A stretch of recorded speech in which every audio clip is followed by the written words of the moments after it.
তোমার নামের রোদ্দুরে আমি ডুবেছি সমুদ্রে, জানি না যাব কদ্দূরে এখনো। আমার পোড়া কপালে আর আমার সন্ধে সকালে তুমি কেন এলে জানি না এখনো। ফন্দিয়াটে মন পালাবার, বন্দি আছে কাছে সে তোমার। যদি সত্যি জানতে চাও তোমাকে চাই, তোমাকে চাই। যদি মিথ্যে মানতে চাও তোমাকেই চাই। ও যদি সত্যি জানতে চাও তোমাকে চাই, তোমাকে চাই। যদি মিথ্যে মানতে চাও তোমাকেই চাই। ওর কথা কানে নেবেন না। ও আসলে বিয়ের শখ এখনো কাটিয়ে উঠতে পারেনি। ইলা আরিয়ানের কাঁধে মাথা রেখে বসে আছে। আমাদের জীবনটা সত্যি একটা সিনেমার মতো হয়ে যাচ্ছে। সিনেমা এখনো বাকি আছে ইলাফুল। মালদ্বীপের নীল পানিতে তোমার এই ভয়েস কিং এর কণ্ঠ আরো বেশি মায়াবী হয়ে উঠবে। শুধু আমার সাথে থেকো। পেছনের সিট থেকে রাত মাথা বের করে বলল, ভাই, গানে কিন্তু আমার একটা তবলা সঙ্গত লাগবে, ভুলে যাও না। রায়াত আর হালিমা তখনও তাদের ফ্রি নিমুন জেতার আনন্দে আত্মহারা। রাত বারবার তার টিকিটটা পরীক্ষা করছে আর আরিয়ানকে পেছন থেকে বলছে, ভাইয়া, তোমার উদারতা দেখে আমার চোখে পানি চলে আসছে। সত্যি তোমার মতো বড় ভাই হয় না। আরিয়ান মুচকি হেসে ইলার দিকে তাকালো। ইলার চোখে তখন এক রহস্যময় ঝিলিক।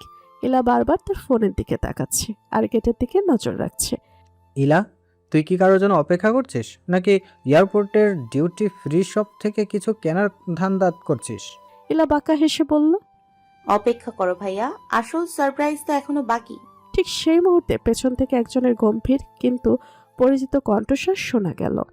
কি রায়েত, শুধু তোমার আরিয়ান ভাইদের ভাইয়ের উদারতা দেখলে আমাদের কথা কি একদমই ভুলে গেলে? সবাই চমকে পেছন ফিরল, দেখলো আদিপ আর পরি হাতে ট্রলি ব্যাগ নিয়ে দাঁড়িয়ে হাসছে। পরির পরনে একটা ফ্লোরাল ড্রেস আর আদিপ একদম বিসলুকে তৈরি। প্রায় চিৎকার করে ওঠে, আদিব ভাই, পরি, তোমরা এখানে কেন? তোমরা কি আমাদের সিএফ করতে এসেছো? আদিপ পকেট থেকে দুটো বোর্ডিং পাস বের করে রাদের নাকের সামনে দোলাতে লাগলো। সিআপ করতে আসবো কেন? আমরাও তো মালদ্বীপ যাচ্ছি। ইলা তো টিকিট কনফার্ম করে রেখেছিল। এটা ওর পক্ষ থেকে আমাদের জন্য একটা গেট টুগেদার সারপ্রাইজ। আরিয়ান অবাক হয়ে ইলার দিকে তাকালো। ইলাফুল, তুমি এসব কখন করলে? আমাকে তো কিছুই বললে না। ইলা আরিয়ানের হাতটা হালতো করে চেপে ধরে বলল, আপনি যখন রায়েত ভাইয়ার কথা শুনে মাথা গরম করছিলেন, তখনই আমি ভাবলাম একা যাওয়ার চেয়ে সবাই মিলে গেলে আনন্দটা দ্বিগুণ হবে। আর পরীর অনেক শখ মালদ্বীপ যাওয়ার, তাই ভাবলাম এটাই সেরা সুযোগ। আব্বুর থেকে কার্ড নিয়ে টিকিট কনফার্ম করে নিলাম। রাত তো খুশিতে আত্মহারা হয়ে আদিপকে জড়িয়ে ধরল। ওয়াও, তার মানে এটা ডাবল হানিমুন না, এটা তো একদম পারিবারিক মহাসম্মেলন হতে যাচ্ছে মালদ্বীপে। যাক, অন্তত আদিব ভাইয়ের সাথে থাকলে আমার আর ভয় নেই। আরিয়ান ভাই যদি আমাকে নীল পানিতে ফেলে দেয়, আদিব ভাই তো আমাকে উদ্ধার করবে। পরি হাসতে হাসতে ইলাকে জড়িয়ে ধরল। থ্যাংক ইউ ইলা পাখি, তুই যে এত বড় একটা প্ল্যান করবি আমি তো ভাবতেই পারিনি। আদিত্য আমাকে বাসা থেকে বের করার সময়ও বলেনি কোথায় যাচ্ছি। বাসায় যাওয়ার পর ব্যাগ গুছিয়ে বলে চলে এক জায়গায়। সারপ্রাইজ দিতে গেলে একটু অভিনয় তো করতেই হয়। সবাই মিলে যখন বিমানে উঠল তখন পুরো পরিবেশটা যেন উৎসবে মেতে উঠল। বিমানের পাশাপাশি সিটে বসলো আরিয়ানিলা, তাদের পেছনে রায়াত হালিমা আর সবার শেষে আদিপ পরি। বিমানের ইঞ্জিন স্টার্ট নিতেই রায়াত আবার শুরু করলো। শুনুন, সবাই মালদ্বীপ নামার পর কিন্তু কেউ কারো মুখ দেখবেন না। মানে সবাই সবার পার্টনারকে নিয়ে ব্যস্ত থাকবেন, কিন্তু ডিনারের সময় আমরা সবাই একসাথে বসে আদিব ভাইয়ের টাকায় খাওয়া দাওয়া করব, ঠিক আছে? আদিপ হেসে পড়ল।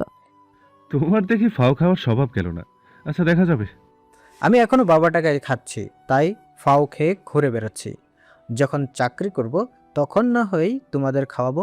নীল জলরাশির ওপর দিয়ে সি প্লেন যখন তাদের রিসোর্টের দিকে এগোচ্ছিল, ইলা জানালার বাইরে তাকিয়ে মুগ্ধ হয়ে রইল। স্ফটিক স্বচ্ছ পানি নিচ দিয়ে মাছের আনাগোনা দেখা যাচ্ছে। রিসোর্টে পৌঁছে আরিয়ান আর ইলা তাদের ওয়েটার ভিলায় ঢুকলো। চারদিক শুধু নীল পানি আর সমুদ্রের গর্জন। আরিয়ান পেছন থেকে ইলাকে জড়িয়ে ধরল। এতগুলো মানুষের মধ্যে থেকে আমাকে একটু সময় দিতে পারবে তো ইলাফুল? ইলা ঘুরে আরিয়ানের গলায় হাত রেখে বলল, সবাইকে নিয়ে এসেছি কারণ আমাদের আনন্দটা সবার সাথে ভাগ করতে চেয়েছি, কিন্তু আমার দিন আর রাত সবই তো আপনার ওই মায়াবী ভয়েসের জন্য তোলা রাখা। আরিয়ান ইলার কানের কাছে মুখ নিয়ে ফিসফিস করে বলল। তবে আজ রাতে শুধুই নীল সমুদ্র আর তোমার আমার ভালোবাসা। এদিকে অন্য রুম থেকে রায়াদের চিৎকার শোনা গেল। আরিয়ান ভাই, পানির নিচে একটা অক্টোপাস দেখলাম। এটা কি আমাদের ডিনারে খাবে নাকি আমাদেরই খেয়ে ফেলবে? আরিয়ান কপালে হাত দিয়ে বিড়বিড় করলো। এই ছেলেটাকে নিয়ে কি আমি শান্তিতে একটু রোমাঞ্চ করতে পারবো না? মালদ্বীপের নীল জলরাশি এখন চাঁদের আলোয় রূপলি রং ধারণ করেছে। রিসোর্টের প্রাইভেট বিচে আরিয়ান ইলার জন্য এক চমৎকার ক্যান্ডেল লাইট ডিনারের ব্যবস্থা করেছে। বালুর উপর সাদা চাদর, বিছানো টেবিল, চারপাশে ছোট ছোট হারিকেন আর সুগন্ধি মোমবাতি জ্বলছে। সমুদ্রের ঢেউয়ের শব্দ এক অপূর্ব আবহাওয়া তৈরি করেছে। ইলা আজ একটা নীল রঙের গাউন পরেছে, চুলে একটা সাদা অর্কিড। আরিয়ান ধপধপে সাদা শার্ট পরেছে, শার্টের হাতা গুটিয়ে রেখেছে কোনোই পর্যন্ত। পরিবেশটা যতটা রোমান্টিক হওয়ার কথা ছিল, পরিস্থিতি ঠিক ততটাই থমথমে। এলা গাল ফুলে উল্টো দিকে মুখ করে বসে আছে। আরিয়ান অনেকক্ষণ ধরে খাবার এগিয়ে দিচ্ছে, কিন্তু ইলা হাতও দিচ্ছে না। ইলাফুল প্লিজ, আর কতক্ষণ? আমি তো জাস্ট মজা করছিলাম। আদিবকে ওই ছবিটা পাঠানোর পেছনে আমার কোনো খারাপ উদ্দেশ্য ছিল না। ইলা ছট করে ঘুরে তাকালো, তার চোখে মুখে অভিমান। মজা? আমার ওই কান্না করা অবস্থার ছবি আপনি আবিদ ভাইকে পাঠালেন, আর আবিদ ভাই সেটা আমাদের ফ্যামিলি গ্রুপে দিয়ে দিল। বড় মা, বড় বাবা সবাই দেখেছে। আমি এখন মুখ দেখাবো কিভাবে? আপনি কি সব সময় আমার পেছনেই লেগে থাকেন? আরিয়ান হেসে ফেলে বলল।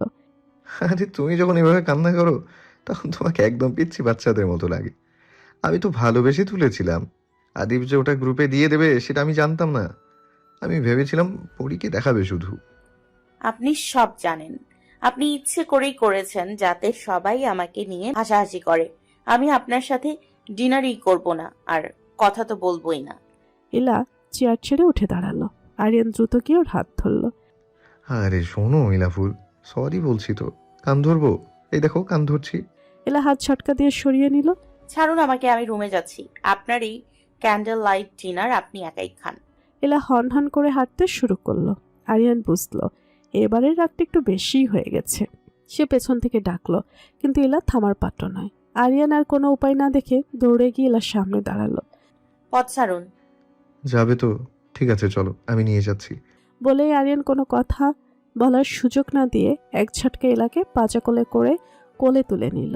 ইলা চমকে উঠে আরিয়ানের গলা জড়িয়ে ধরল। এ কি করছেন? নামান আমাকে, মানুষ দেখছে তো। আরিয়ান, অসভ্যতামি করবেন না, নামান। আরিয়ান মুস্কি হেসে ইলার চোখের দিকে তাকিয়ে বলল। বউ রাগ করে হেঁটে রুমে যাবে আর আমি চেয়ে চেয়ে দেখবো? তা হয় না। এই ভয়েস কিং এর রাজ্যের রানীর পা মাটিতে পড়া আছে নিষেধ। তুমি রাগ করে থাকো আর আমি তোমাকে এইভাবে বয়ে নিয়ে যাব সারা জীবন। ইলা রাগে লজ্জায় আরিয়ানের বুকে কিল মারতে লাগলো, কিন্তু আরিয়ান নির্বিকার। সে গটগট করে রিসোর্টের কাঠের ব্রিজ দিয়ে ইলাকে নিয়ে নিজের ওয়েটার ভিলার দিকে এগোতে লাগলো। সেই মুহূর্তে অন্য ভিলার বারান্দায় দাঁড়িয়ে কফি খাচ্ছিল রায়েত আর হালিমা। হঠাৎ আরিয়ানকে ওভাবে ইলাকে কোলে নিয়ে আসতে দেখে হালিমা কফির মগটা প্রায় ফেলেই দিচ্ছিল। ওমা, রায়েত ভাইয়া, এটা কি হচ্ছে? আয়নান ভাইয়া ইলাকে ওভাবে কোলে করে কোথায় নিয়ে যাচ্ছে? ইলার কি পা ভেঙেছে? রায়েত প্রথমে থতমত খেয়ে গেল, পরক্ষণেই পরিস্থিতি বুঝে ফেলল। সে চট করে তার দুহাত দিয়ে হালিমার চোখ একদম শক্ত করে চেপে ধরল। আরে কি করছেন? ছাড়ুন, আমি তো কিছুই দেখতে পাচ্ছি না। কিছু না হালিমা বেগম, এগুলো দেখার মতো বয়স এখন আমাদের হয়নি। আমরা এখনো ছোট নাবালক। আমাদের এখন চকলেট চিপস খাওয়া বয়স। আর তুমি আমাকে ভাই বলছো কোন সাহসে? হালিমা রায়েদের হাত সরানোর চেষ্টা করতে করতে বলল। আপনি পাগল নাকি? আমাদের বিয়ে হয়ে গেছে, আমি সব বুঝতে পারছি। খবরদার, বড়দের রোমান্স ছোটদের দেখতে নেই। আরিয়ান ভাই এখন অ্যাকশন মোডে আছে। তুমি এসব দেখলে একটু পরে আমার কাছেও এমন আবদার করে বসবে। আর আমার যা কোমর, তোমাকে কোলে তুলতে গিয়ে আমি নিজেই মালদ্বীপের হাসপাতালে ভর্তি হব। তাই চুপচাপ ঘরে চলো। আরিয়ান ইলাকে নিয়ে তাদের রুমের দিকে যাচ্ছে। এলা তখনও আরিয়ানের শার্ট খামচে ধরে আছে। রায়াত হালিমার চোখ ছেড়ে দিয়ে একটা দীর্ঘশ্বাস ফেলল। দেখলে তো, একেই বলে পাওয়ারফুল কাপল। আর আমাকে দেখো, তোমার চোখ বন্ধ করতে গিয়ে নিজের কফিটাই গায়ের উপর ফেলে দিয়েছি। হালিমা চলো, আমরা বরং রুমে গিয়ে লুডো খেলি। অতি বেশি সেফটি। হালিমা মুখ টিপে হেসে ভেতরে গেল। রুমের ভেতরে আসতে আরিয়ান লাথি দিয়ে দরজাটা বন্ধ করে দিল। ইলা তখনও আরিয়ানের কোলে ছটফট করছে। আরিয়ান ইলাকে বিছানায় না নামিয়ে সোজা জানালার ধারের ডিভানে নামিয়ে দিল। সামনে দিগন্ত বিস্তৃত নীল সমুদ্র, যেখান থেকে চাঁদের রূপলি আলো ঠিকরে ঘরে ঢুকছে। ইলা সেখান থেকে উঠে চলে যেতে চাইলেই আরিয়ান ওর 2 হাত ধরে দেয়ালের সাথে চেপে ধরল। ইলা দ্রুত হৃদস্পন্দনের শব্দ আরিয়ানের কানে বাজছে। ইলা মুখ ফিরিয়ে নিয়ে বলল, আরিয়ান ছাড়ুন, আমি এখনো আপনার উপর রেগে আছি। ওই ছবিটা ডিলিট না করা পর্যন্ত আমি আপনার সাথে কোনো কথা বলবো না। আরিয়ান একদম ইলার ঘাড়ে নিজের উষ্ণ নিঃশ্বাস ফেলে ফিসফিস করে পড়ল, রাগ করলে তোমাকে যে কত মায়াবী লাগে তা কি তুমি জানো ইলা ফুল? নীল গাউনে তোমাকে নীল পরীদের মতো লাগছে। আর ছবির কথা বলছো, ওটা তো আমি ডিলিট করবোই না, বরং ফ্রেম করে বেডরুমে টাঙিয়ে রাখবো। আমার ইলা ফুলের মুখটা তো আমার কাছে পৃথিবীর শ্রেষ্ঠ শিল্প। আরিয়ান ইলার কানের লতিতে আলতো করে ঠোঁট ছোয়ালো। ইলা শিউরে উঠে চোখ বন্ধ করে ফেলল। ওর সমস্ত রাগ যেন মোমের মতো গলতে শুরু করেছে। ইলা কাপা কাপা স্বরে বলল, আপনি খুব বজ্জাত। কথা দিয়ে কথা ভুলিয়ে দেন। আরিয়ান ইলার হাত ছেড়ে দিয়ে ওর কোমরে নিজের হাত শক্ত করে জড়িয়ে ধরল। ইলা বাধ্য হয়ে আরিয়ানের বুকের উপর আশ্রয় পড়ল। আরিয়ান ওর থুতনিটা আলতো করে উঁচিয়ে ধরে সরাসরি চোখের দিকে তাকালো। সে তীক্ষ্ণ আর নেশাগ্রস্ত দৃষ্টি। আমি কি শুধু বজ্জাত? আমি তোমার ভয়েস কি মতো, যে ভয়েসের জন্য তুমি এত পাগল হয়েছিলে, সেই ভয়েস কি আজ তোমার মান ভাঙাতে পারবে না? আরিয়ান গাইতে শুরু করলো খুব নিচু স্বরে, একদম ইলার কানে কানে। তোমার নামে রোদ্দুরে আমি ডুবেছি সমুদ্রে, জানি না যাব কদ্দূরে এখনো। আমার পোড়া কপালে আর আমার সন্ধে সকালে তুমি কেন এলে জানি না এখনো। ফন্দিয়াটে মন পালাবার বন্দি আছে কাছে সে তোমার। যদি সত্যি জানতে চাও তোমাকে চাই, তোমাকে চাই। যদি মিথ্যে মানতে চাও তোমাকেই চাই। ও যদি সত্যি জানতে চাও তোমাকে চাই, তোমাকে চাই।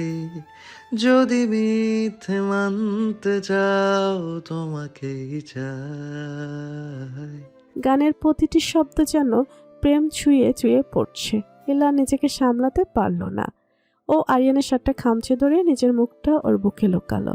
আরিয়ানের শরীরে পরিচিত সেই পারফিউমের ঘ্রাণ আর সমুদ্রের নোনা হাওয়া মিলেমিশে এক অদ্ভুত মাদকতা তৈরি করেছে। আরিয়ান ইলা চুলে বিলি কাটতে কাটতে ওর কপালে একটা দীর্ঘ গভীর চুমু খেলো। তারপর ইলা দুগাল নিজের হাতের মুঠোয় নিয়ে বলল, রাগ কমেছে আমার রাজ্যের রাজরানীর, নাকি আরো একটু সার্ভিস দিতে হবে? ইলা লাজুক হেসে আরিয়ানের দিকে তাকালো। চাঁদের আলোয় ওর ভেজা চোখের মণি দুটো হীরের মতো চিকচিক করছে। আপনি হার মানতে জানেন না, তাই না? আরিয়ান বাঁকা হেসে ইলার ঠোঁটের খুব কাছে মুখ নিয়ে গেল। তোমার কাছে হার মানার মধ্যেই তো আমার সব থেকে বড় জয় ইলা ফুল। আরিয়ান আর এক মুহূর্ত সময় দিল না। আরিয়ান ইলার ঠোঁটে নিজের ঠোঁট ডুবিয়ে দিল। গভীর এক চুম্বনে ডুবে গেল দুজনে। বাইরে সমুদ্রের উত্তাল ঢেউ আর ভেতরে 2 হৃদয়ের আদিম টান। নীল সমুদ্রের উপর দাঁড়িয়ে থাকা এই ছোট ভিলাটি আজ শুধু তাদেরই একান্ত গোপন ভালোবাসার সাক্ষী হয়ে রইল। খানিকক্ষণ পর আরিয়ান ইলাকে কোল থেকে বিছানায় নামিয়ে দিয়ে ওর কানের কাছে ফিসফিস করে বলল, আজ রাতের এই মায়াজালে আমি তোমাকে বন্দি করে রাখবো ইলা ফুল। কালকে সূর্য ওঠার আগে এই রাজ্য থেকে তোমার মুক্তি নেই। ইলা আরিয়ানের হাতটা শক্ত করে জড়িয়ে ধরে পরম তৃপ্তিতে চোখ বন্ধ করল। মান অভিমানের পালা শেষে শুরু হলো এক মায়াবী প্রেমের কাব্য। ভোরের আলো তখনও মালদ্বীপের নীলজল রাশিকে পুরোপুরি ছুঁতে পারেনি। সমুদ্রের গর্জন আর মৃদু বাতাসের শব্দে ইলার ঘুমটা ভাঙল। সে দেখলো আরিয়ানের শক্ত বাহুবন্ধনে সে একদম লেপ্টে আছে। আরিয়ানের শান্ত মুখটা দেখে ইলার ঠোঁটের কোণে হাসি ফুটে উঠল। কাল রাতে সে মান অভিমান আর ভালোবাসার স্মৃতিগুলো মনে পড়তে ও আবার লজ্জায় আরিয়ানের বুকে মুখ লুকালো। আরিয়ান আধো ঘুমে থাকা অবস্থাতেই ইলাকে আরো শক্ত করে জড়িয়ে ধরল। এত সকালে পালানোর চেষ্টা করছো কেন ইলা ফুল? সূর্য তো এখনো পুরোপুরি ওঠেনি। ইলা আরিয়ানের বুকের লোমে আঙুল দিয়ে নকশা আঁকতে আঁকতে বলল। আচ্ছা ছাড়ুন না, অনেক বেলা হয়ে গেছে। পরি আর হালিমা নিশ্চয় উঠে পড়েছে, আমাদের নাস্তা করার জন্য ডাকবে এক্ষুনি। আরিয়ান চোখ মেলে তাকালো ওর সেই গভীর মায়াবী দৃষ্টিতে। ইলা আবারও কুপকাত। ওরা ডাকলে ডাকুক, আমার রাজ্যের সূর্য আজ একটু দেরিতেই উদয় হবে। আর তাছাড়া রায় আদিপ তো এখন নিজেদের স্ট্র্যাটেজি নিয়ে ব্যস্ত, আমাদের ডিস্টার্ব করার সাহস পাবে না। ইলা খিলখিল করে হেসে দিল। ঠিক সেই মুহূর্তে ভিলার বাইরে থেকে এক বিকট শব্দ আর চিৎকারের আওয়াজ পাওয়া গেল।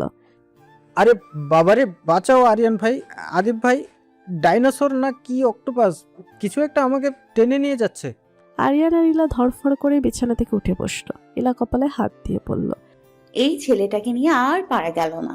আরিয়ান কোনো মতে টি শার্টটা গায়ে চড়িয়ে বারান্দায় গিয়ে দেখলো এক অদ্ভুত দৃশ্য। রায়াত লাইফ জ্যাকেট পরে উল্টো হয়ে পানির উপর ভাসছে আর পা ঝাপটাচ্ছে। আদিবার পরই বারান্দায় দাঁড়িয়ে পেট চেপে হাসছে। হালিমা তো ভয়ে কাঁপছে। রায়েত, কি হয়েছে তোমার? এভাবে সকালে কাকের মতো চিৎকার করছো কেন? রায়াত পানির মধ্যে হাবুডুবু খেতে খেতে বলল। ভাই, আমি শখ করে একটু পা ভেজাতে গিয়েছিলাম, কিন্তু একটা বিশাল ঢেউ আমাকে টেনে নিয়ে গেল। আর পানির নিচে কি যেন একটা আমার পা কামড়ে ধরেছে। নির্ঘাত কোনো হাঙ্গার বা শয়তানি মাছ। আদিব হাসতে হাসতে বলল। আরে বলো, ওটা হাঙ্গর না, তোমার লাইফ জ্যাকেটের ফিতা কোরালের সাথে আটকে গেছে। তুমি শান্ত হয়ে দাঁড়াও, সেখানে মাত্র 3 ফিট পানি। রাত থমকে গেল। সে সোজা হয়ে দাঁড়াতেই দেখলো সত্যি পানি মাত্র তার কোমর পর্যন্ত। সবাই একসাথে হো হো করে হেসে উঠল।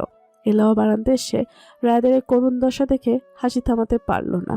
রায়াত গাল ফুলিয়ে ডাঙায় উঠে এসে বলল। তোমরা সবাই খুব খারাপ। আমি মারা গেলে আমার এই মাসুম চেহারার স্বামীটাকে হালিমা কোথায় পেত? আরিয়ান ভাই, তোমার এই রোমান্টিক রিসোর্ট থেকে আমাকে নিয়ে চলো। এখানে পানির মাছগুলোও দেখি ফাজিল হয়ে গেছে। আরিয়ান রায়াদের মাথায় একটা গাট্টা মেরে পড়ল। তোমার নাটক শেষ হলে ফ্রেশ হয়ে নাও। আজ আমরা সবাই মিলে মাঝ সমুদ্রে ইয়ট নিয়ে যাব, সেখানে লাঞ্চ হবে আর সারাদিন সমুদ্রের মাঝে কাটাবো। ওকে, ডিল ডান। দুপুরবেলা সাদা রঙের একটা লাক্সারি ইয়ট নীল সমুদ্র চিরে এগিয়ে যাচ্ছে। আদিবার পরেই ডেকে বসে সেলফি তোলায় ব্যস্ত। রায়াদার হালিমা ইয়টের একদম সামনে গিয়ে টাইটানিক পোজ দেওয়ার চেষ্টা করছে। যদিও রায়াদের ব্যালেন্স ঠিক থাকছে না বলে হালিমা বারবার বিরক্ত হচ্ছে।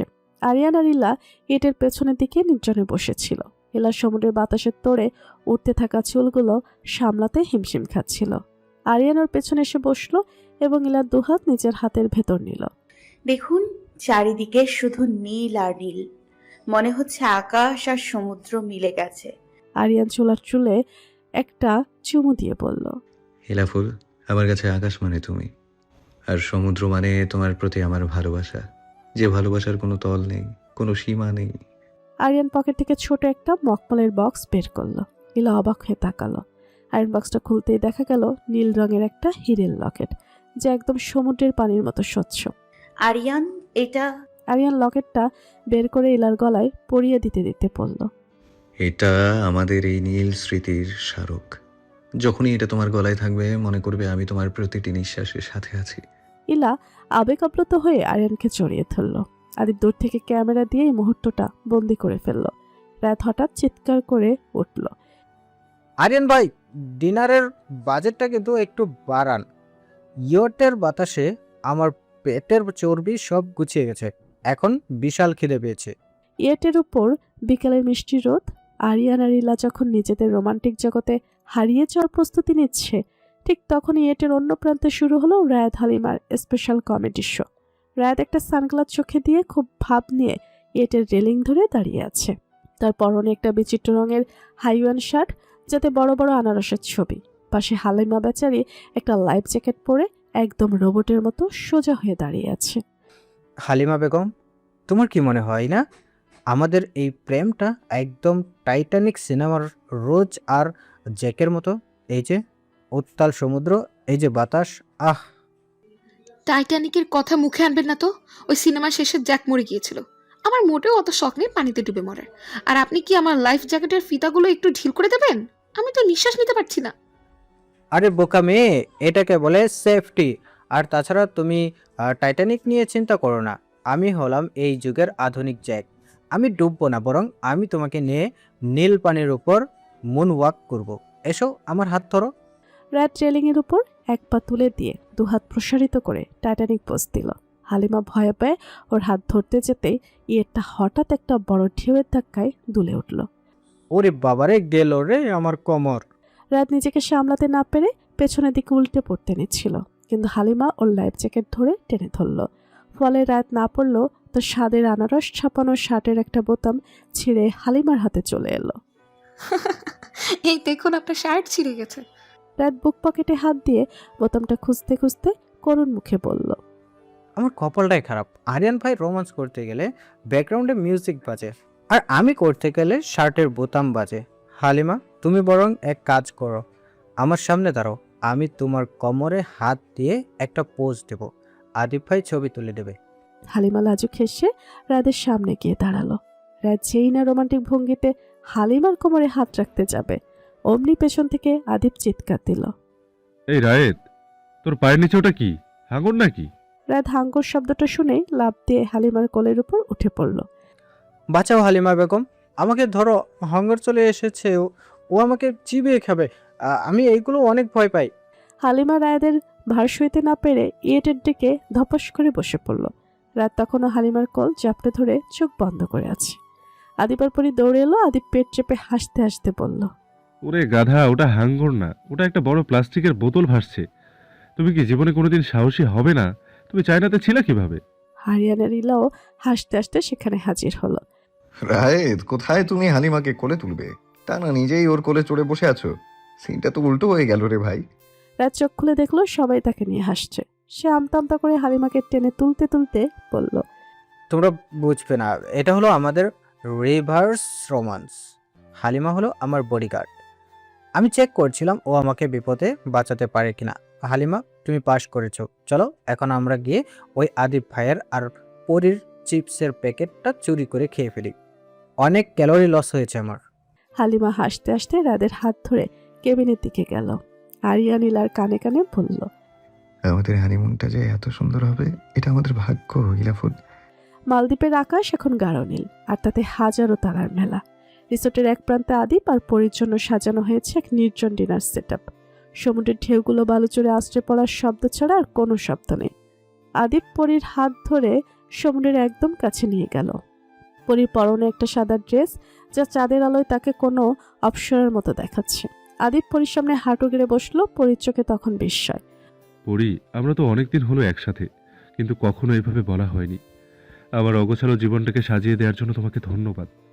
এই সমুদ্র সাক্ষী, আমি তোমাকে ছাড়া আর কাউকে কোনোদিন ভাবিনি। এটা আমাদের প্রথম রোজ ডে, তাই এটা আমার জন্য একটু বেশি special. Happy rose day. Pori লাজুক হেসে আদিবের চিবুক ছুঁয়ে দিল। আদিব উঠে দাঁড়িয়ে পরীকে জড়িয়ে ধরে ওর কপালে একটা দীর্ঘ গভীর চুমু খেল। চাঁদের আলোয় দুই হৃদয়ের এই নীরব ভালোবাসা যেন মালদ্বীপের বাতাসকে আরও রোমান্টিক করে তুলল। অন্যদিকে আরিয়ান আর ইলা বসে আছে তাদের ভিলার ওপেন ডেকে, সামনে অসীম সমুদ্র। ইলা আরিয়ানের বুকের ওপর হেলান দিয়ে বসে আকাশের তারা গুনছে। আরিয়ান ওর চুলে বেলি কাটছে। ইলাফুল, মালদ্বীপ তো প্রায় শেষ হতে চললো। ফিরে গিয়ে কিন্তু আমাদের একটা বিশাল মিশন শুরু হবে। ইলা মুখ তুলে তাকালো। কি মিশন? আবার কোনো নতুন প্ল্যান? আরিয়ান মুস্কি হাসলো। না, আমাদের জীবনের প্ল্যান আমি ভাবছি। ফিরে গিয়ে আমাদের একটা ছোট্ট স্বপ্নের বাড়ি বানাবো, যেখানে একটা বিশাল লাইব্রেরি থাকবে তোমার জন্য, আর একটা মিউজিক স্টুডিও আমার জন্য। আর হ্যাঁ, আমাদের বাড়ির আশপাশ জুড়ে শুধু ফুল আর ফুল থাকবে, যেখানে তুমি আর আমি বুড়ো বয়সে রোজ বিকেলে চা খাবো। ইলা আরিয়ানের হাতটা নিজের গালের সাথে চেপে ধরল। আর আমাদের সন্তানদের নাম কি হবে সেটা কি ভেবেছেন? আরিয়ান হেসে ফেলল এবং ইলাকে নিজের আরো কাছে টেনে নিল। সে তো অনেক পরের কথা, তবে আগে আমি চাই তুমি তোমার পড়াশোনাটা শেষ করো। আমি চাই আমার ভয়েস কিং হওয়ার পেছনে যে মেইন অনুপ্রেরণা, সে যেন নিজের একটা পরিচয় গড়ে তোলে। আমি সবসময় তোমার পাশে থাকবো। ইলা আরিয়ানের চোখের দিকে তাকিয়ে এক মায়াবী ঝিলিক দেখতে পেল। আরিয়ান ইলার কানের কাছে মুখ নিয়ে ফিসফিস করে বলল, কিন্তু তার আগে আজ রাতের এই মায়াবী জ্যোৎস্নায় আমি শুধু আমার এই নীল পরীকে চাই। আরিয়ান ইলা চিবুক ধরে ওর ঠোঁটে নিজের ঠোঁট ডুবিয়ে দিল। সমুদ্রের ঠান্ডা বাতাস আর আরিয়ানের উষ্ণ ছোঁয়া মিলে ইলার সমস্ত সত্ত্বে এক শিহরণ বইয়ে দিল। চাঁদের আলোয় ভেজে এই রাতটি যেন তাদের ফিউচার প্ল্যান আর বর্তমানের ভালোবাসার এক অভূতপূর্ব মিলনস্থল হয়ে উঠল। মালদ্বীপে আজ উৎসবের আমেজ। আরিয়ান আগে থেকে প্ল্যান করে রেখেছিল যে ভালোবাসা দিবসের রাতটা সে স্মরণীয় করে রাখবে, কিন্তু তার আগে সে দেখতে চেয়েছিল রায়েদ আর আদিপ তাদের সঙ্গিনীদের জন্য কি করে। আদিপ ও পরীর মুহূর্ত। সমুদ্রের পাড়ে বালুর উপর ছোট ছোট এলইডি লাইট দিয়ে একটি হৃৎপিণ্ড আঁকা হয়েছে। আদিপ পরীকে সেখানে নিয়ে গেল। পরীর হাতে তখন একগুচ্ছ সাদা গোলাপ। পরি, আমরা তো অনেক আগেই বিয়ে হয়ে গেছে, কিন্তু প্রথাগতভাবে তোমাকে কখনো প্রপোজ করা হয়নি। তাই আজ এই আকাশের নিচে দাঁড়িয়ে আমি বলতে চাই, আমার জীবনের প্রতিটি সূর্যাস্ত আমি তোমার পাশে বসেই দেখতে চাই। Will you be my Valentine forever? Pori আবেগে আপ্লুত হয়ে আদিপকে জড়িয়ে ধরল। আদিপ পকেট থেকে একটি ডায়মন্ড রিং বের করে পরীর আঙুলে পরিয়ে দিল। দূর থেকে হালিমা আর রায়েদ হাততালি দিয়ে উঠল। রায়েদ ও হালিমার কমেডি প্রপোজাল। রায়েদ এবার হালিমার সামনে গিয়ে খুব সিরিয়াস হওয়ার ভান করল। সে একটা প্লাস্টিকের লাল গোলাপ, যা সে রিসোর্টের ডেকোরেশন থেকে চুরি করেছে বলে মনে হচ্ছে, হালিমার দিকে বাড়িয়ে দিল। হালিমা বেগম, তোমার ভয়েস শুনতে শুনতে আমার কানের পর্দা অভ্যস্ত হয়ে গেছে। এখন তুমি যদি একদিন কথা না বলো তবে আমার মনে হয় বাসার রেডিও নষ্ট হয়ে গেছে। তাই বলছি, আমাদের এই টম অ্যান্ড জেরি মার্কার সম্পর্কটা আজ আজীবনের জন্য মনে তালাবদ্ধ করে দাও। হালিমা হেসে ফেলল। আপনি কি ভালো কিছু বলতে পারেন না? আরে, এর চেয়ে ভালো আর কি হবে? আমি তোমাকে কথা দিচ্ছি, আমার ল্যাপটপের পাসওয়ার্ড আর আমার ফেসবুকের পাসওয়ার্ড সব তোমার কাছে থাকবে। এর চেয়ে বড় প্রপোজাল আর কি হতে পারে? হালিমা মাথা নেড়ে গোলাপটা নিল। রাত খুশিতে হালিমাকে জড়িয়ে ধরল। উপরে তাকিয়ে বলল, ফাইনালি আমি ভণ্ডামি বাদ দিলাম আজ থেকে। সবশেষে এলো আরিয়ান আর ইলার পালা। আরিয়ান ইলাকে নিয়ে গেল রিসোর্টের ওপর একটি প্রাইভেট রুফটপে, যেখান থেকে পুরো সমুদ্রটা এক অদ্ভুত মায়াবী লাগছে। সেখানে কোনো টেবিল নেই, কোনো ঝাড়বাতি, শুধু একটি গিটার রাখা। আরিয়ান গিটারটা হাতে নিল। ইলা মুগ্ধ হয়ে দাঁড়িয়ে আছে। আরিয়ান সুর তুলল তার সেই মায়াবী কণ্ঠে। অনেক সাধনার পরে আমি পেলাম তোমার মন, পেলাম খুঁজে ভুবনে আমার আপনজন। গান শেষ করে আরিয়ান গিটারটা পাশে রেখে ইলার খুব কাছে এলো।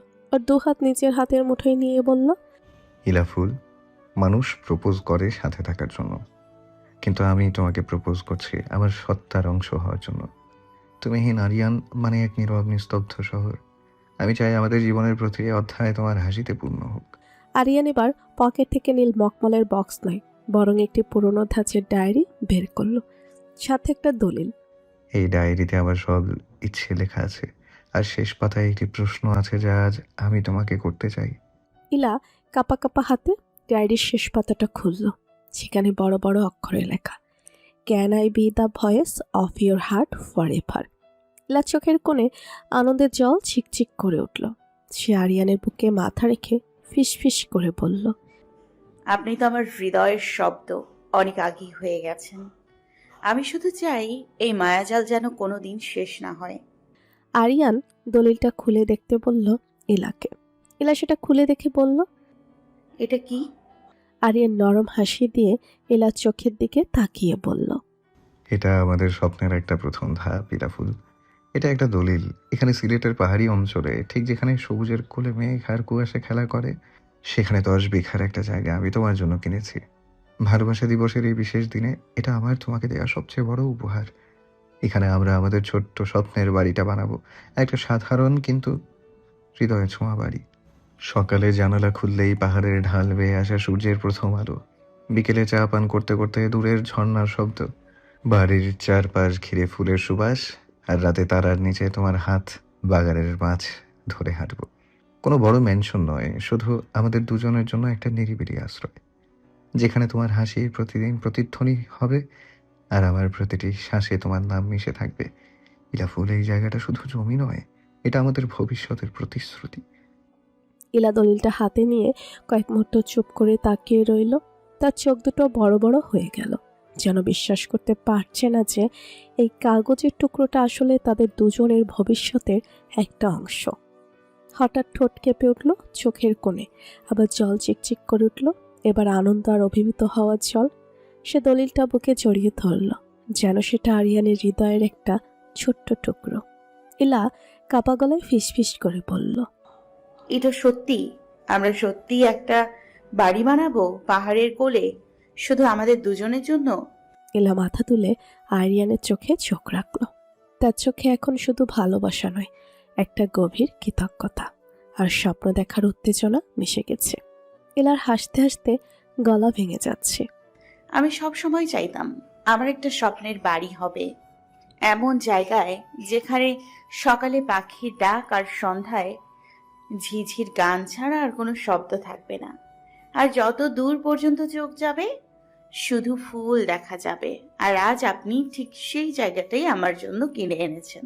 ইলা হঠাৎ আরিয়ানের গলা জড়িয়ে ধরল, মুখটা তার কাঁধে লুকিয়ে ফেলল। তার শরীরটা হালকা কাঁপছে, আনন্দের, ভালোবাসার আর একটু ভয়েরও। ভয় যে এত সুন্দর স্বপ্ন যেন কখনো ভেঙে নেওয়া যায়। ইলা ফিসফিস করে আরিয়ানের কানের কাছে বলল, আমি আপনাকে কিভাবে ধন্যবাদ দিব? এটা শুধু জমি না, এটা আমাদের সবকিছু।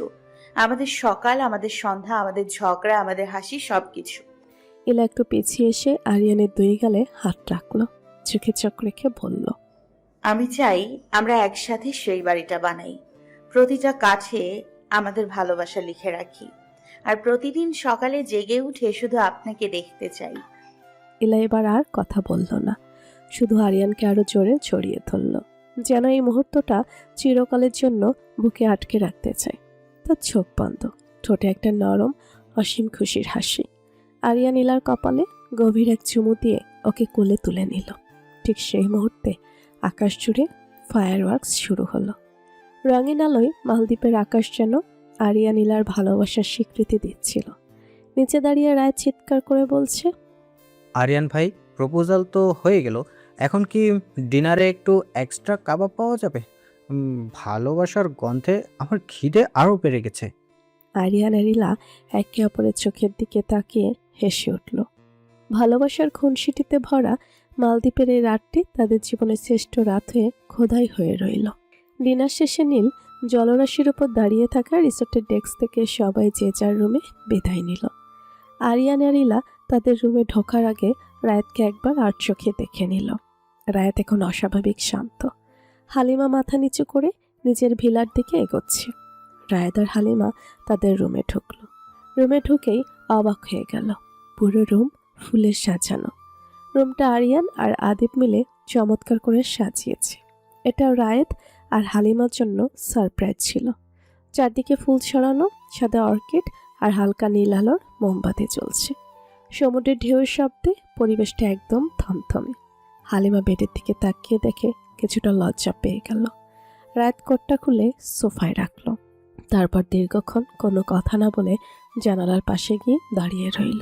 হালিমার চোখে তাকিয়ে ভাবছে, এই লোকটা কি রাগ করলো এসব দেখে, নাকি হাঙরের ভয়ে এখনো ট্রমাটাইজড? আপনি কি সারা রাত ওভাবেই দাঁড়িয়ে থাকবেন? কোনো সমস্যা? রাত ধীরে ধীরে ঘুরে দাঁড়ালো। ওর চোখে আজ সেই দুষ্টমি নেই, বরং গভীর এক আবেগ খেলা করছে। সে এগিয়ে গিয়ে হালিমার সামনে মেঝেতে হাঁটু গেড়ে বসল। হালিমার হাত দুটো নিজের হাতের মুঠোয় নিল। হালিমা, সবাই মনে করে আমি শুধু হাসতে জানি। আরিয়ান ভাই বা আদিব ভাইয়ের মতো হয়তো আমি অতটা রোমান্টিক ডায়লগ দিতে পারি না, কিন্তু সত্যি বলতে এই যে সারাদিন আমি পাগলামি করি, তার একমাত্র কারণ হলো আমি সবার মুখে ওই মিষ্টি হাসিটা দেখতে চাই। হালিমা অবাক হয়ে রায়াদের দিকে তাকিয়ে রইল। আমি জানি আমাদের বিয়েটা একটু তাড়াহুড়ো করে হয়েছে, কিন্তু আমি চাই না তুমি আমাকে শুধু একজন পাগল স্বামী হিসেবে দেখো। আমি চাই তোমার সবটুকু জুড়ে থাকতে। তুমি কি আমাকে সেই জায়গাটা দেবে? হালিমার চোখে জল টলমল করে উঠল। সে রায়াদের হাতের উপর নিজের মাথাটা রাখল। আপনি যেমন, আমি আপনাকে ঠিক তেমনই ভালোবাসি। আপনার ওই পাগলামিগুলোই তো আমার ঘরটা ভরিয়ে রাখে। আপনাকে পাল্টাতে হবে না। রায়াত মুস্কি হাসল, তারপর আলতো করে হালিমার কপালে একটা দীর্ঘ চুমু খেল। হালিমা শিউরে উঠে চোখ বন্ধ করল। রায়াত হালিমার চিরকুটটা ধরে মুখটা উঁচিয়ে ধরল। আরেকটা কথা হালিমা বেগম, আমি কিন্তু সত্যি সত্যি তোমাকে কুলে তুলে নিতে পারি। ওই হাঙ্গরের ড্রামাটা তো জাস্ট তোমাকে একটু কাছে পাওয়ার বাহানা ছিল। হালিমা হেসে ফেলল। আপনি একটা আস্ত বচ্চাত। রায়াত আর দেরি করল না, হালিমাকে এক ঝটকায় কোলে তুলে নিয়ে বিছানায় শুয়ে দিল। বাতির নীল আলোয় তাদের ছায়াগুলো দেওয়ালে এক হয়ে মিশে গেল। বাইরে সমুদ্রের গর্জন বাড়ছিল আর ভেতরে দুই হৃদয়ের নতুন এক গল্পের সূচনা হলো। রাত হালিমার ঠোঁটে ঠোঁট রেখে গভীর চুমু দিল, তারপরে হালিমার চোখে চোখ রেখে। ফার্স্ট টাইম একটু ব্যথা লাগবে হালিমা বেগম, তাই বলে আবার তুমি কান্না করে দিও না। পরদিন সকালে সূর্য ওঠার আগেই আরিয়ানের রিলা ডেকে বসে কফি খাচ্ছিল। হঠাৎ পাশের রুম থেকে রায়দের গান শোনা গেল।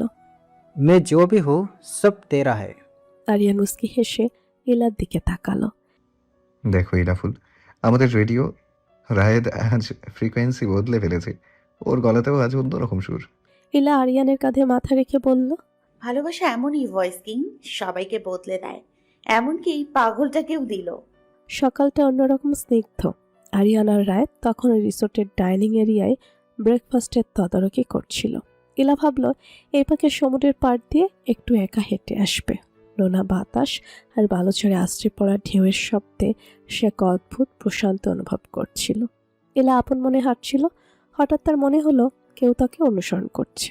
সে থমকে দাঁড়িয়ে পেছনে ফিরতেই তার শরীর রক্ত হিম হয়ে গেল। তার সামনে দাঁড়িয়ে আছে লিয়ান, সেই লিয়ান যে ইলার জীবনে একসময় বিষাক্ত এক অধ্যায় হয়ে এসেছিল। লিয়ানের চোখে মুখে সে পরিচিত ধূর্ত হাসি।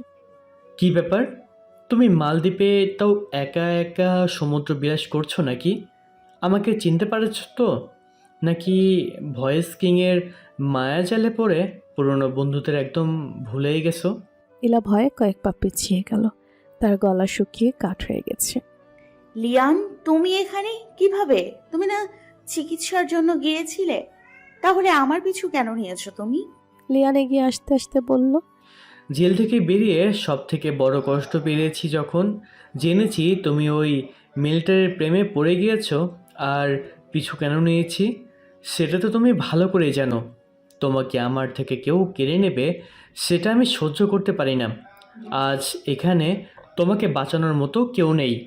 লিয়ান ইলার হাত ধরতে যেতেই ইলা চিৎকার করে উঠল, আরিয়ান! ঠিক সেই মুহূর্তে বাতাসের বেগে আরিয়ান সেখানে এসে হাজির হলো। ইলা চিৎকার শুনে সে পাগলের মতো ছুটে এসেছে। ইলার সামনে লিয়ানকে দেখে আরিয়ানের চোখের মণি দুটো রাগে লাল হয়ে উঠল। সে কোনো কথা বলার সুযোগ না দিয়ে বাঘের মতো লিয়ানের উপর ঝাঁপিয়ে পড়ল। আরিয়ান এক হাতে লিয়ানের শার্টের কলার শক্ত করে চেপে ধরল এবং অন্য হাতে সজোরে লিয়ানের গালে দুটো থাপ্পড় বসিয়ে দিল। লিয়ান তাল সামলাতে না পেরে বালুর ওপর পড়ে গেল।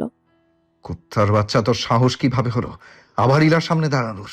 জেল থেকে বেরিয়ে ভালো হওয়ার চেষ্টা না করে আবার আমার বউয়ের উপর নজর দিয়েছিস। আজ তোকে আমি জানতো এই সমুদ্রে পুঁতে ফেলবো। আরিয়ান আবার লিয়ানকে মারতে উদ্যত হতেই দূর থেকে একটা মেয়ে চিৎকার করতে করতে দৌড়ে এলো। মেয়েটির পরনে সাদা শার্ট আর নীল জিন্স, চোখে চশমা। শেষে আরিয়ানের হাত ধরে ফেলল। থামুন, কি করছেন আপনি? কে আপনি? আর ওকে এভাবে অমানুষের মতো মারছেন কেন? ও তো আমার সাথে এসেছে। আরিয়ান রাগে ফুঁসতে ফুঁসতে মেয়েটির দিকে তাকালো। আপনি কে? আর এই পশুর পক্ষ নিচ্ছেন কেন? জানেন ওকে? ও একটা ক্রিমিনাল।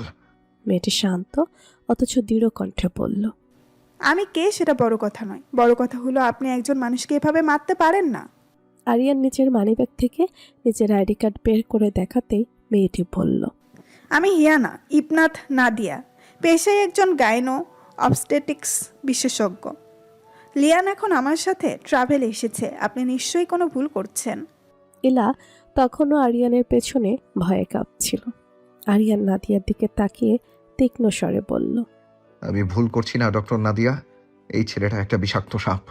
আপনি হয়তো ওর আসল চেহারা জানেন না, কিন্তু মনে রাখবেন, ও যদি আবার আমার ইলার ত্রিসীমানায় আসার চেষ্টা করে তবে ডক্টর হিসেবে আপনি ওর হাড়গোড় জোড়া লাগাতে পারবেন না।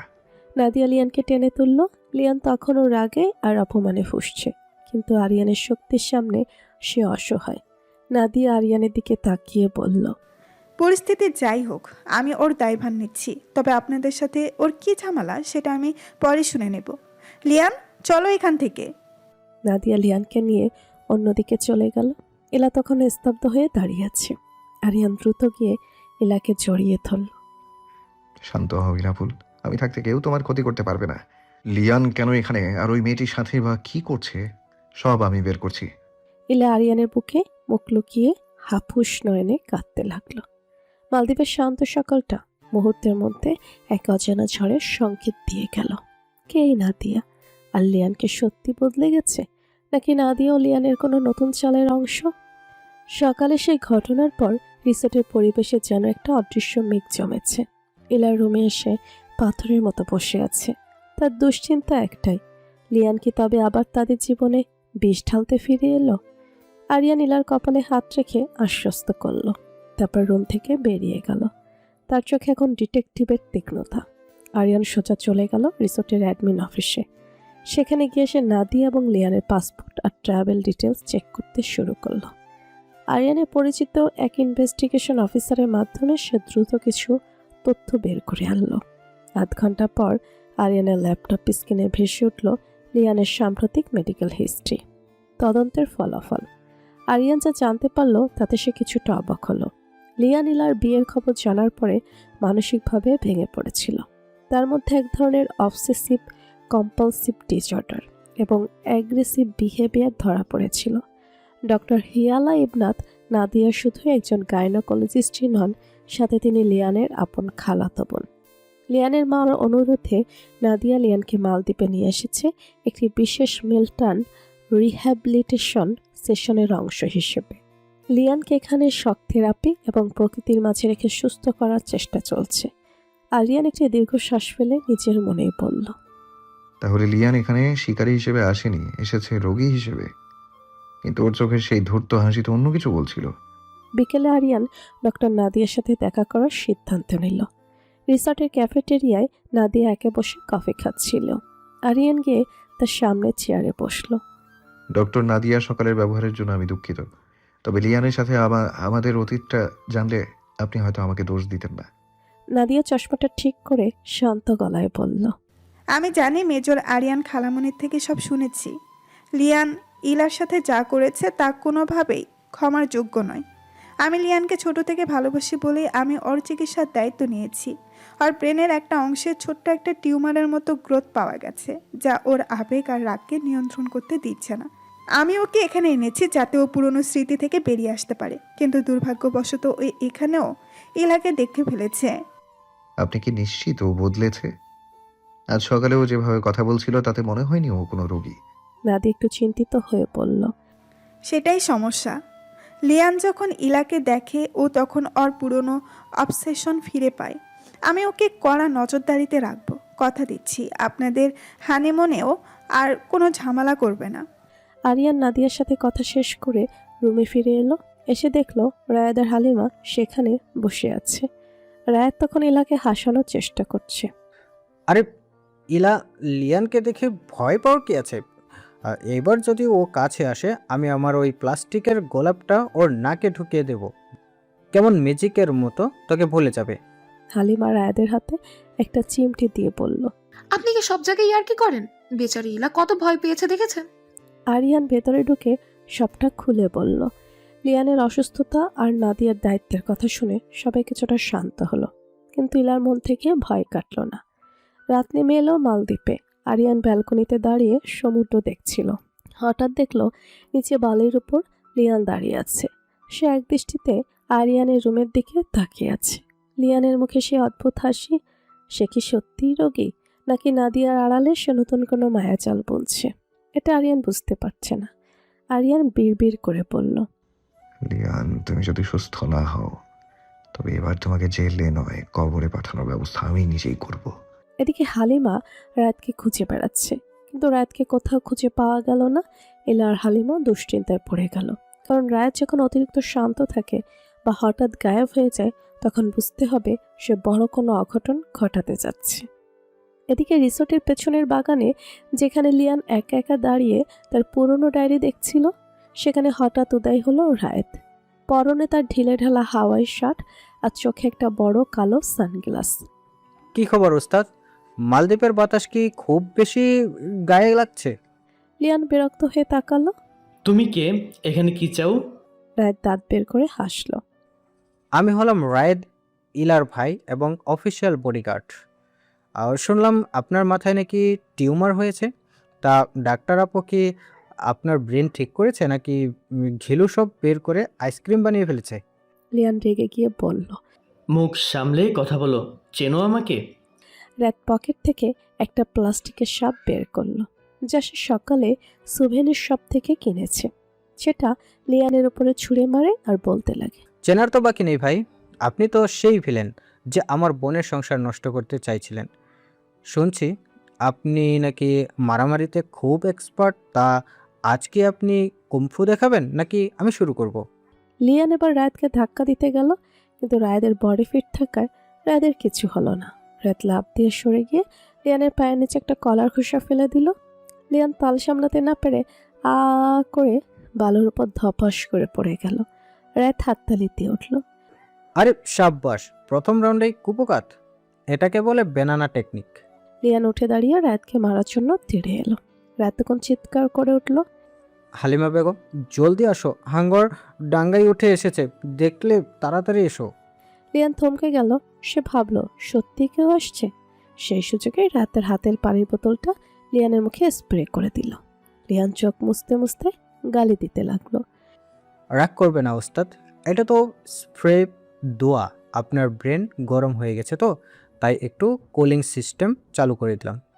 ঠিক তখনই ডক্টর নাদিয়া সেখানে উপস্থিত হলেন। লিয়ানকে মাটিতে পড়ে থাকতে দেখে তিনি অবাক হলেন। লিয়ান, কি হচ্ছে এখানে? আর আপনি কে? রায়াত এবার খুব বিনয়ী হওয়ার ভান করল। ডাক্তার, আমি আসলে ওনাকে সাহায্য করছিলাম, দেখলাম উনি একা একা দাঁড়িয়ে খামছিলেন, তাই একটু মুখে পানি ছিটিয়ে দিচ্ছিলাম, আর উনি তো খুশিতে মাটিতে গড়াগড়ি খাচ্ছেন। লিয়ান রাগে কাঁপতে কাঁপতে বলল, নাদিয়া, এই ছেলেটা একটা আস্ত পাগল। ও আমাকে কলার খোসা ফেলে দিয়েছে। রায়াত নিষ্পাপ মুখ করে বলল, ছি ছি, আমি কেন কলার খোসা ফেলবো? মালদ্বীপের কলা তো খুব পিচ্ছিলে, হয়তো উনি নিজেই পা হড়কে পড়ে গেছে। ডাক্তার, ওনার চেক আপটা একটু বাড়াতে হবে, ওনার চোখেও সমস্যা দেখা দিচ্ছে। নাদিয়া লিয়ানকে টেনে তুলে নিয়ে যাওয়ার সময় আরিয়ানের দিকে তাকালে আরিয়ান দূর থেকে সবটা দেখে মুস্কি হাসছিল। রায়াত লিয়ানের পেছনে পেছনে চিৎকার করে বলতে লাগলো, পরের বার কিন্তু প্লাস্টিকের সাপ না, অরিজিনাল হাঙ্গর নিয়ে আসবো ওস্তাদ, আমার বোনের সংসার ভাঙতে আসলে, তাই সাবধানে হাঁটাচলা করবেন। হালিমার ইলাও আড়ালে দাঁড়িয়ে হাসতে হাসতে শেষ। লিয়ানের মতো বিষাক্ত মানুষকেও যে রায়াত হাসির পাত্র বানিয়ে ছাড়বে তাকেও ভাবেনি। রায়াত আরিয়ানের কাছে এসে কলার ঠিক করে বলল, আরিয়ান ভাই, ভিলেনের ব্রেন ওয়াশ করতে হলে একটু বোকামি ওয়াশও করতে হয়। আজ থেকে লিয়ান তোমাকে আর ইলাকে দেখলে তোমাদের ভুলে কলার খোসার কথা ভাববে। আরিয়ান রায়াতের কাঁধে হাত রাখলো। তুমি সত্যিই পারো বটে রায়েদ, আজ অন্তত ইলার মন থেকে ভয়টা হাসিতে পরিণত হলো তোমার জন্য। রাতের ডিনার শেষে সবাই যখন আগামীকালের ভ্রমণের পরিকল্পনা করছিল, ঠিক তখনই আরিয়ানের ফোনে রিংটন বেজে উঠল। স্ক্রিনে ক্যান্টনমেন্ট হেডকোয়ার্টার লেখা দেখে আরিয়ানের মুখভঙ্গি 1 সেকেন্ডে পাল্টে গেল। সে সবার থেকে একটু দূরে গিয়ে ফোনটা রিসিভ করলো। ওপাশ থেকে আসা কমান্ডিং অফিসারের কণ্ঠস্বর ছিল অত্যন্ত গভীর। Yes sir. না স্যার, বুঝতে পেরেছি। পরিস্থিতির কি খুব বেশি অবনতি হয়েছে? ঠিক আছে স্যার, আমি কাল সকালে প্রথম ফ্লাইটেই দেশে ফিরে জয়েন করছি। ফোনটা রেখে আরিয়ান যখন ফিরে এলো তার চোয়াল শক্ত। ইলা তার চোখের দিকে তাকিয়ে বুঝে গেল কিছু একটা বড় সমস্যা হয়েছে। কি হয়েছে? আপনি এমন গম্ভীর হয়ে গেলেন কেন? আরিয়ান ইলার হাত ধরে শান্ত গলায় বলল, ইলাফুল, আমার ছুটি শেষ। দেশের অবস্থা হঠাৎ অস্থির হয়ে উঠেছে, বর্ডারে টেনশন বাড়ছে, ওপর থেকে সব অফিসারের ছুটি বাতিল করা হয়েছে। আমাকে কাল সকালে ক্যাম্পে রিপোর্ট করতে হবে। খবরটা শুনে আদিপ আর রায়াদের মুখের হাসিও মিলিয়ে গেল। রায়াদ আমতা আমতা করে বলল, আরিয়ান ভাই, তাহলে আমাদের মালদ্বীপের বাকি ঘোরাঘুরি, হাঙ্গর দেখা তো বাকি রয়ে গেল। আরিয়ান দৃঢ় কণ্ঠে বলল, দেশের টানে যখন ডাক আসে রায়েদ, তখন হাঙ্গর বা সমুদ্রবিলাস সবই তুচ্ছ। আদিপ, তুই এখনই অনলাইনে দেখ তো আগামীকালের ভোরের ফ্লাইটের 2টা টিকিট পাওয়া যায় কিনা। আদিপ দ্রুত ল্যাপটপ খুলে চেক করতে লাগলো। কিছুক্ষণের মধ্যেই সে জানল। ভাগ্যের জোরে কাল সকাল 6টার ফ্লাইটে 6টা টিকিট পাওয়া গেছে। আমি এখনই কনফার্ম করেছি। ইলার মনটা একটু খারাপ হয়ে গেল। স্বপ্নের মতো কাটানো এই দিনগুলো হঠাৎ এভাবে শেষ হয়ে যাবে সে ভাবেনি। কিন্তু সে জানে সে একজন মেজরের স্ত্রী হতে হবে, অনেক কিছু স্যাক্রিফাইস করতে হবে, দেশের নিরাপত্তা আগে। আরিয়ান ইলার মুখের দিকে করুণ দৃষ্টিতে তাকিয়ে বলল, সরি ইলাফুল, আমি কথা দিচ্ছি আমি খুব তাড়াতাড়ি তোমাকে আবার অন্য কোথাও নিয়ে যাব। ইলা আরিয়ানের কাঁধে হাত রেখে বলল, আমি বুঝতে পারছি আপনাকে কিছু বলতে হবে না। আমাদের ঘোরাঘুরির থেকে দেশের নিরাপত্তা আগে। আপনি তৈরি হন, আমি পড়ি আর হালিমা ব্যাগ গোছাতে সাহায্য করছি। সবাই সারা রাত কেউ ঠিক মতো ঘুমাতে পারল না। রাত তার সেই প্লাস্টিকের সাপ ভরতে ভরতে বের করছিল। লিয়ান বেটাকে তো একটা উচিত শিক্ষা দিতে পারলাম না, তার আগেই বিদায় নিতে হচ্ছে। মালদ্বীপ, তোমার মিস করব। পরদিন ভোরে যখন আকাশের রং তখনও আকাশ হালকা নীল, তখন তারা রিসোর্ট থেকে বিদায় নিল। এয়ারপোর্টের দিকে যাওয়ার সময় আরিয়া নীলার দিকে তাকিয়ে মৃদু হাসল।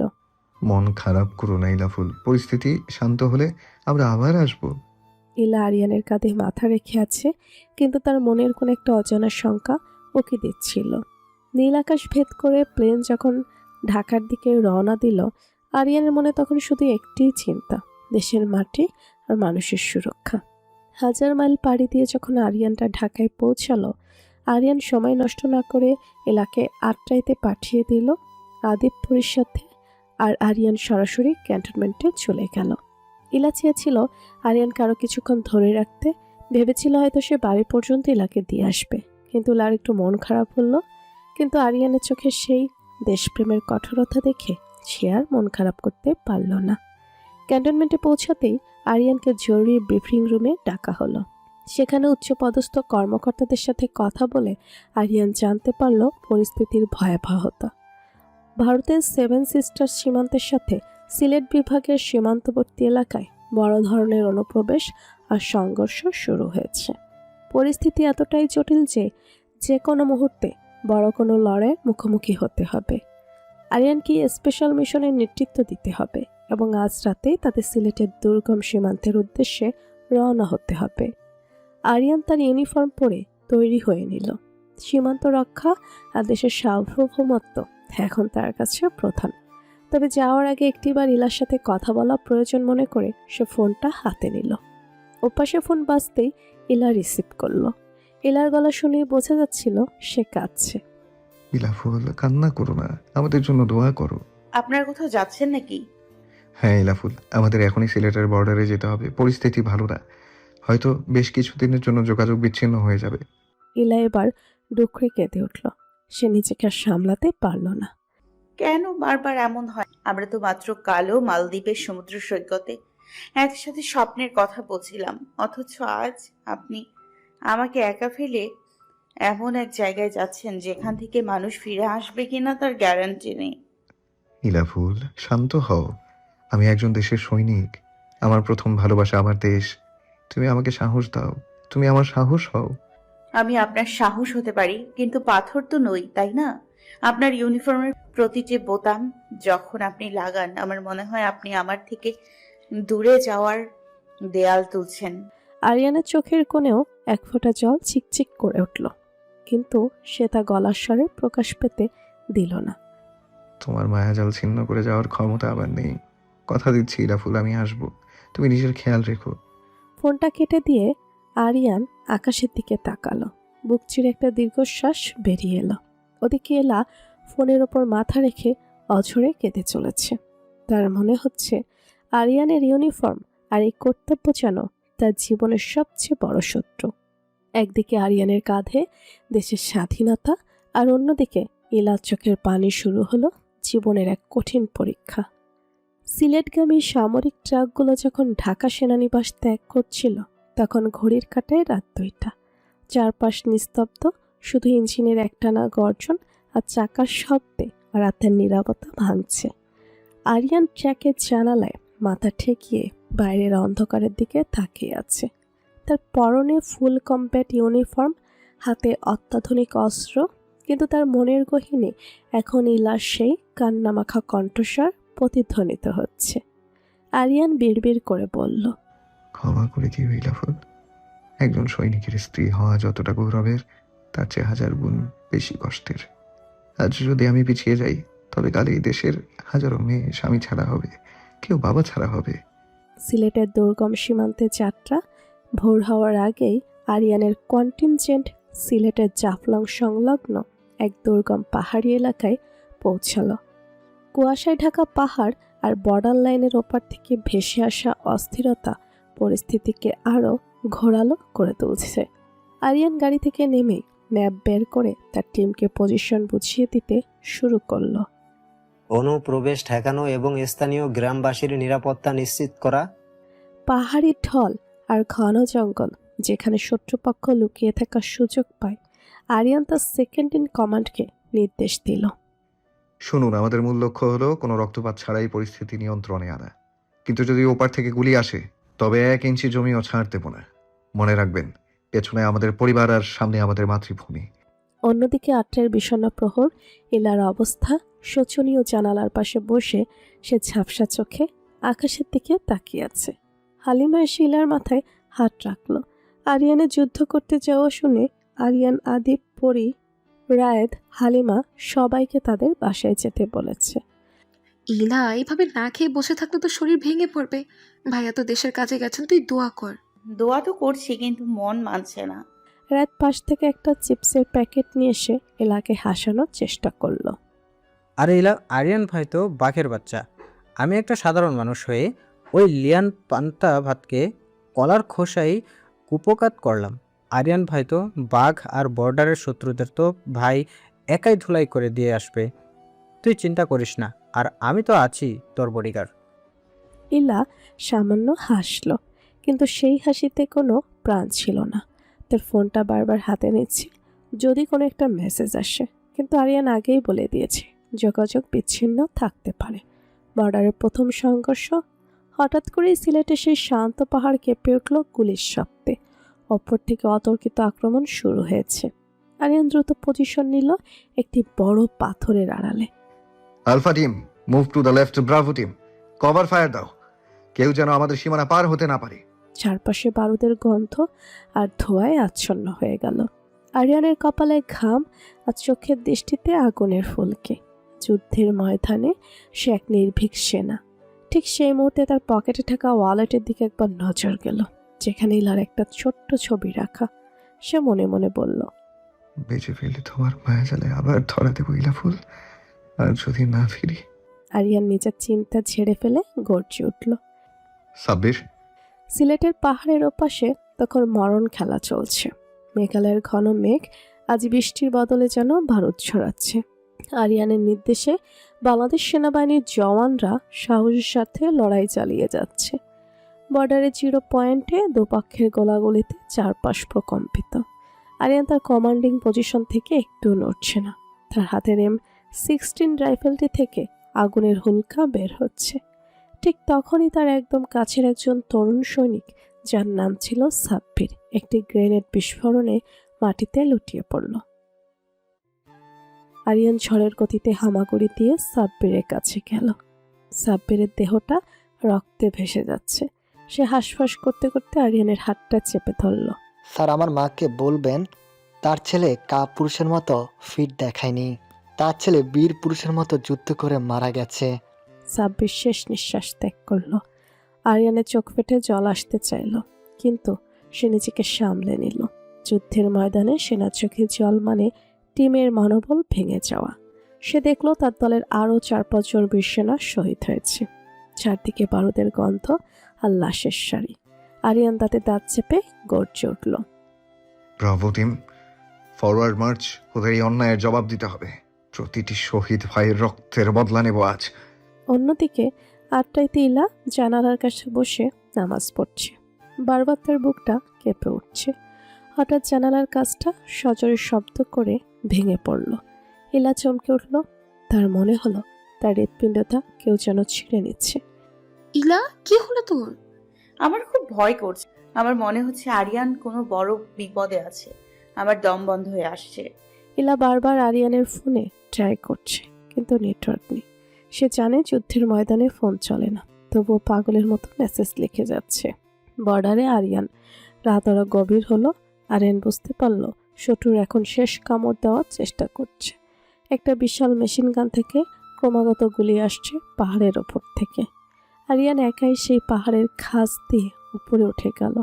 চারপাশ থেকে বুলেট তাকে লক্ষ্য করে আসছিল, কিন্তু অদ্ভুতভাবে আরিয়ানের গায়ে একটাও গুলি লাগছিল না, যেন ইলার দোয়া তাকে এক অদৃশ্য বর্ম দিয়ে ঘিরে রেখেছে। সে গ্রেনেডের পিন খুলে শত্রু সে মেশিন গান বাঙ্কার লক্ষ্য করে ছুড়ে মারল। বুম, এক বিশাল বিস্ফোরণে শত্রুপক্ষ ছত্রভঙ্গ হয়ে গেল। আরিয়ান তার সেনাদের উৎসাহ দিয়ে বলল, আমাদের সুনিশ্চিত। নিজের জীবনের তোয়াক্কা না করে আরিয়ান যখন শত্রুর ওপর ঝাঁপিয়ে পড়ল, তখন তার মনে শুধু একটাই চিন্তা, তার দেশের মাটি আর তার ঘরে অপেক্ষারত তার সে প্রিয়তমা স্ত্রী। গোলাগুলির শব্দ একটু কমে এসেছে, এখন শুধু আগুনের ধোঁয়া। আরিয়ান ক্ষতবিক্ষত দেহে একটি পাথরে হেলান দিয়ে বসল। তার ইউনিফর্ম রক্তে মাখা, কিন্তু সেই রক্ত তার নিজের নয়, তার শহীদ হওয়া ভাইদের। তার এক সহকর্মী এসে বলল, স্যার, অনুপ্রবেশকারীরা পিছু হটেছে। আমরা সীমানা রক্ষা করতে পেরেছি, কিন্তু আমাদের অনেক ভাই মারা গেছে স্যার। আরিয়ান আকাশের দিকে তাকালো, তার মুখটা ম্লান হয়ে এলো। সে মনে মনে বলল, আমি বেঁচে আছি ইলাফুল। তোমার দোয়া হয়তো আমাকে আজ জমের দুয়ার থেকে ফিরিয়ে এনেছে, কিন্তু আমার এই শহীদ ভাইদের মায়েদের কি জবাব দেব? সে ভয়ানক যুদ্ধের পরে সবার যখন মনে হয় হয়তো সব শান্ত হয়েছে, তখন সবাই ক্যাম্পে ফিরে এলো। ঠিক তখনই আতাশ বাতাস কাঁপিয়ে বিকট শব্দে একটা মর্টার শেল এসে পড়ল আরিয়ানের ক্যাম্পের মাত্র কয়েক গজ দূরে। মাটির স্তূপ আর ধোঁয়া ছিটকে উঠল আকাশে। আরিয়ান ছিটকে পড়ল পাথরের আড়ালে। কান দুটো ভো ভো করছে, কিছুক্ষণ কিছু শুনতে পেল না সে। শত্রুপক্ষ জানতো না যে বাংলাদেশ সেনাবাহিনী এতটা শক্ত প্রতিরোধ করবে, তাই তারা এবার আরো বড় শক্তি নিয়ে ভারী অস্ত্রশস্ত্র সহ পাল্টা আক্রমণ শুরু করেছে। পাহাড়ের ওপর থেকে ঝাঁকে ঝাঁকে বুলেট বৃষ্টির মতো নেমে আসতে লাগলো।